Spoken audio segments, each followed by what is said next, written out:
무용교회에서 유용교회로 오늘의 묵상입니다.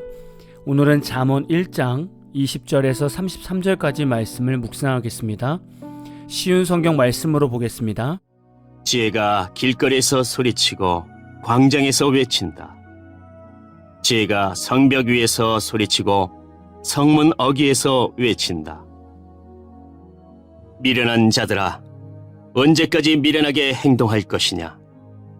비웃는 자들아, 언제까지 비웃음을 즐기겠느냐?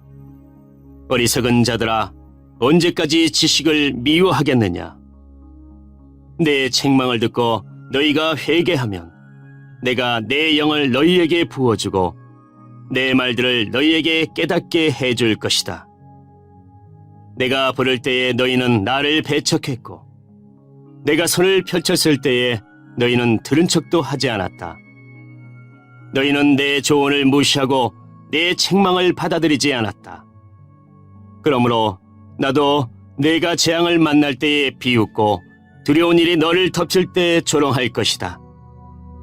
재앙이 폭풍같이 너를 덮치고 재난이 태풍같이 너에게 내리치며 좌절과 근심이 너에게 닥쳐올 때 그제서야 너희는 나를 부르겠지만 나는 대답하지 않을 것이다.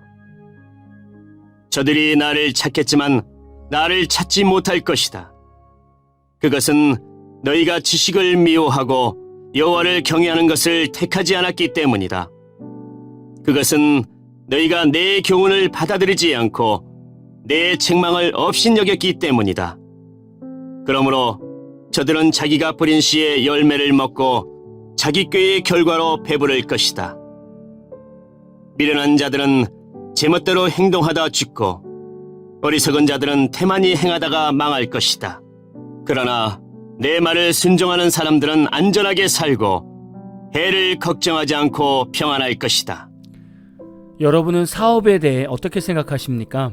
어떤 사람들은 개척자 정신으로 새로운 것을 만들고 시작하는 사람이 있는가 하면 어떤 사람은 공식적으로 성공한 사업들을 시작하려는 사람들이 있습니다. 사업을 잘하는 사람들을 보면 남들이 불안해하고 신뢰가 가지 않는 아이디어를 가지고 조금 더 구체화하여 도전하는 경향이 있습니다. 시작할 당시에는 모두가 안 된다고 여겼던 사업이 막상 성공한 사업이 되면 뒤늦게 달려들어서 서로 체인점을 내겠다는 사람들이 많아집니다. 이때 사업가들은 자신의 사업을 많은 권리금을 받고 팔게 됩니다. 그러면 이때부터는 이 사업이 하향세를 타고 점점 죽어가는 사업이 되고 뒤늦게 덤벼든 점주들은 손해만 보는 경우를 보게 되죠. 사람은 자신의 생각과 경험으로 상황을 판단하고 결정을 합니다. 사람은 앞날을 내다보지 못하기 때문에 당장 자신의 이득과 욕심에 목숨을 걸게 되죠. 오늘 말씀에서 보면 지혜가 나옵니다. 오늘 말씀에서 지혜를 의인화하여 표현을 하고 있습니다. 지혜가 길거리에서 소리를 쳤고 광장에서 외치기도 했습니다. 그리고 성벽 위에서 소리를 쳤고 성문 어귀에서도 외쳤습니다. 지혜가 어느 특정한 사람에게만 나타내 보이는 것이 아니라 모두에게 공평하게 나타내 보였습니다. 다시 말하면 모두에게 동일한 기회를 주었고 동일한 선택권을 주었습니다. 그런데 사람들이 지혜를 보고 어떻게 반응했습니까? 22절을 보면 비웃는 사람도 있었고 미워하는 사람도 있었습니다. 그리고 24절을 보면 배척을 했고 들은 척도 하지 않았다고 말씀하고 있습니다. 사람들은 지혜가 당장 필요하지 않고 앞으로도 필요하지 않을 것으로 여긴 것입니다. 오늘 말씀에서 지혜는 무엇을 말합니까? 첫 번째는 하나님의 말씀입니다. 즉 하나님으로부터 오는 참된 지식과 이해를 말하는 것이죠. 두 번째는 회개와 올바른 사람으로 살기를 촉구하는 경고의 메시지입니다. 세 번째는 우리를 구원하실 메시아 예수 그리스도를 말합니다. 요즘 사람들은 성경보다 세상적인 지식을 더 알기를 원합니다. 또한 회개하라는 설교, 경건한 삶을 살아가라는 설교를 듣기 싫어합니다. 그리고 예수를 믿고 자기를 부인하고 자기 십자가를 지고 좁은 길을 걸어가야 하는 십자가의 도를 거부합니다. 왜 그렇습니까? 사람들이 이런 인생을 부담스러워하기 때문입니다. 기독교를 지금 시대와 너무나 안 맞는 종교라 여깁니다. 즐길 게 많은 세상에서 많은 것을 포기하고 살아가야 한다고 생각하기 때문입니다. 그래서 오늘 말씀은 지혜를 버린 사람들이 이 땅에서 어떻게 살아가게 되는지를 말씀하고 있습니다.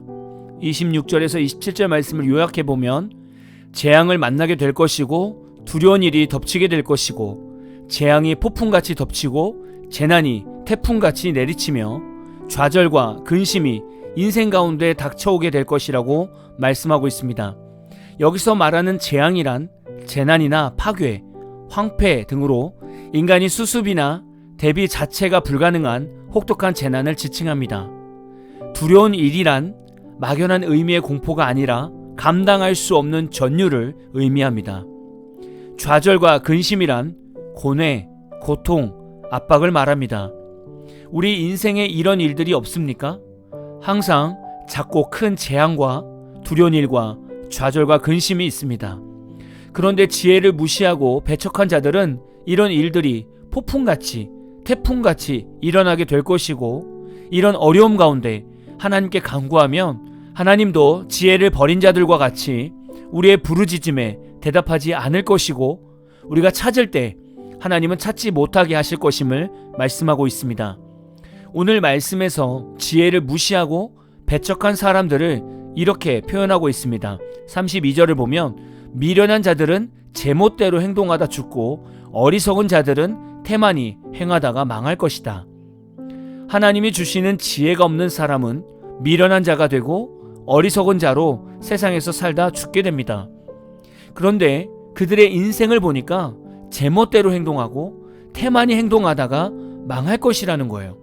먼저 미련한이라는 표현을 히브리어 원어로 보면 순진한, 무지한, 경솔한의 의미를 가지고 있습니다. 미련한 자는 지혜가 없어서 충분한 생각이나 숙고 없이 즉흥적으로 행동하는 경향이 생기고 지혜로운 조언이나 지침을 따르지 않고 다른 사람의 충고나 지혜를 무시하고 자기 욕망이나 즉흥적인 결정을 따르게 됩니다. 이런 삶을 제멋대로 사는 인생이라고 표현하지 않습니까? 두 번째, 어리석다라는 표현을 히브리어 원어에서 보면 우둔한, 무지한 등의 의미를 가지고 있습니다. 보통 이 단어는 교훈을 무시하고 배움을 게을리하는 사람들을 가리킬 때 사용됩니다. 그래서 어리석은 자는 지혜가 없어서 일을 성실하게 하지 않고 게으르게 행동하는 경향이 있고 지혜로운 조언이나 교훈을 따르지 않고 배운 것을 행동으로 옮기지 않게 됩니다. 이런 삶을 태만히 행한다고 말할 수 있을 것입니다. 여러분 중에서 이런 인생을 살고 싶으신 분이 있으십니까? 오늘 본문 말씀은 하나님의 지혜, 즉 하나님의 말씀 안에 얼마나 놀라운 능력이 있는가를 가르쳐 주시고 있습니다. 하나님은 33절에 하나님의 지혜로 살아가는 사람은 어떤 인생을 살게 되는가를 결론적으로 말하고 있습니다. 그러나 내 말을 순종하는 사람들은 안전하게 살고 해를 걱정하지 않고 평안할 것이다. 아멘. 지혜를 무시한 사람들의 인생과 완전히 반대되는 인생을 말씀하고 있습니다. 우리가 하나님의 말씀을 읽고 그 말씀대로 살아가고 예수를 온전히 믿음으로 하나님이 주시는 은혜 가운데 살아가면 안전하게 살게 됩니다. 왜 우리는 안전하게 살 수 있습니까? 말씀이 있으면 불안전한 곳을 가지 않게 됩니다. 예를 들면 지혜가 있는 기독교 젊은이들은 마약과 술과 성적 타락이 있는 클럽을 가지 않게 됩니다. 그래서 인생을 망칠 수 있는 상황을 미연에 막을 수 있는 거죠. 우리가 하나님의 지혜로 살아가면 해를 걱정하지 않게 됩니다. 왜 우리는 해를 걱정하지 않게 될까요? 해를 입는 사람은 자신의 욕심과 정욕과 교만 때문에 해를 얻게 되는 것입니다. 지혜가 있는 기독교인들은 욕심과 정욕과 교만을 이미 십자가에 못 박고 예수와 함께 다시 살아났기 때문에 해를 받을 일을 하지 않게 됩니다. 마지막으로 우리가 하나님의 지혜로 살아가면 평안할 것입니다. 왜 우리가 평안한 삶을 살게 됩니까? 하나님의 지혜는 우리의 좌절과 근심이 왜 생기는지 너무나 잘 알고 있습니다. 앞날의 걱정, 풀리지 않는 인생 문제, 앞으로 어떻게 먹고 살아갈지 등의 어려움이 우리 안에 자리 잡으면 좌절과 근심이 생깁니다. 그러나 하나님의 지혜는 앞날의 걱정을 능력의 하나님께 맡기게 합니다. 그리고 하나님의 지혜는 앞으로 하나님께 쓰임받을 모습으로 우리의 삶을 새롭게 바꾸어 갑니다. 그래서 기독교인들은 인생의 문제가 많지만 하나님 때문에 마음이 평안할 수밖에 없습니다. 오늘 말씀은 하나님의 지혜의 말씀, 예수 그리스도, 회개와 돌이킴에 대해 직접적으로 무엇이 좋고 이 지혜가 없을 때 어떤 인생이 찾아오는지 명확하게 말씀하고 있습니다. 여러분은 지금 하나님의 지혜 안에 나아가고 계십니까? 오늘 마무리 찬양은 피아 워십의 세상을 사는 지혜라는 찬양입니다. 찬양 후에는 잔잔한 연주곡이 있습니다. 말씀을 생각하면서 기도하는 시간을 가져보십시오.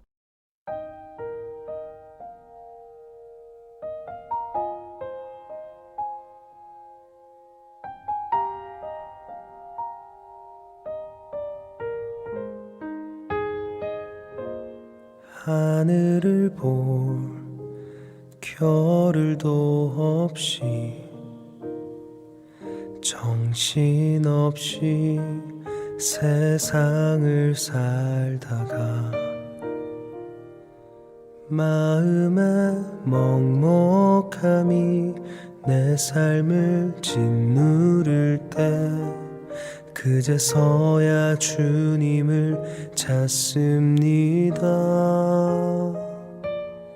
행복을 느낄 겨를도 없이 분주하게 세상을 살다가 인생의 허무함이 내 삶을 짓누를 때 그제서야 주님을 찾습니다. 오늘도 여전히 주님은 그 자리에서 우리를 끊임없이 돌보시는데 부족한 내 영혼은 아직도 갈 길을 모릅니다. 내게 믿음 주소서, 내 연약한 마음 돌보소서. 한없는 주님의 사랑 알게 하소서. 영원까지 그의 백성 지키시는 우리 하나님 바라보며 살게 하소서.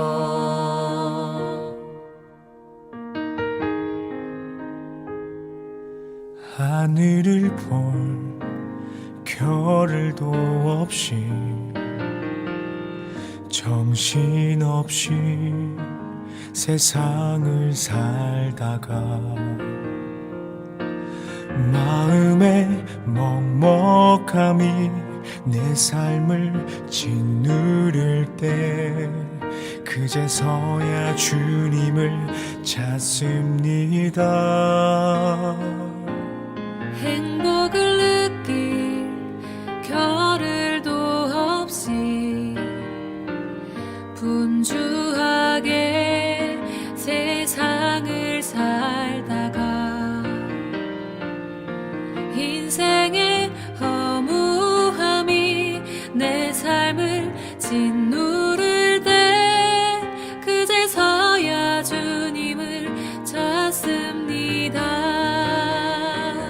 언제나 사랑해 주님은 그 자리에서 끝까지 놓지 않고 붙드시는데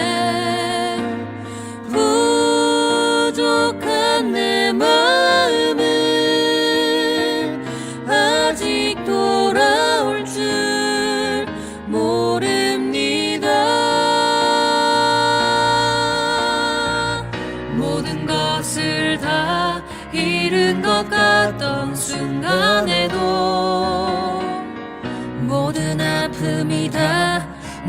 것인 것 같다 해도 항상 지키시는 나의 주, 세상을 살아갈 힘 되시네. 내게 믿음 주소서, 내 연약한 마음 돌보소서. 한없는 주님의 사랑 알게 하소서. 영원까지 그의 백성 지키시는 우리 하나님 바라보며 살게 하소서.